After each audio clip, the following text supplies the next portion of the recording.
mata mo. Ginawa na niya dyan. Nakalmot yata. Naku, buti sana kung sa dumugo na wala kasi siya ng 24 hours, 48. Ngayon bumalik siya, wala, nakipag-away yata ito eh. O inaway ng kapwa niya kasi may gasgas ang kanyang paa eh. Wawa naman ang aking mami Snow. Layas-layas ka kasi na.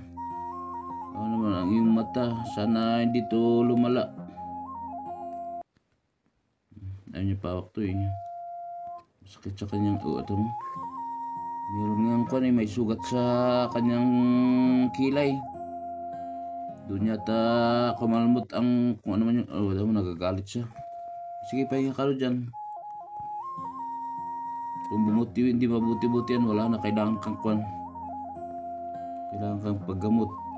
Pagkita kung anong gagawin ng ating mga dalubhasa.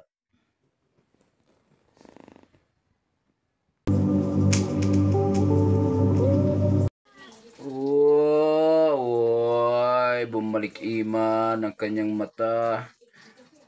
Hindi ko alam kung talagang desisyon yung kwan nila eh. Ayan o, gumanda yung mata niya. Medyo nawala na yung kwan.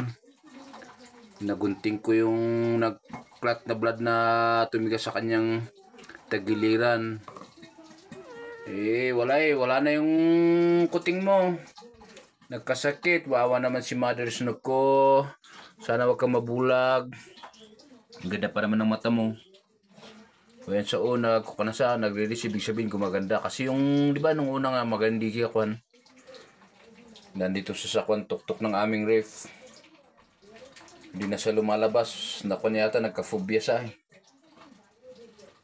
Sana gumaling na, tuloy-tuloy na siyang gumaling eh. There we go, ganun lang. Sana tuloy-tuloy na.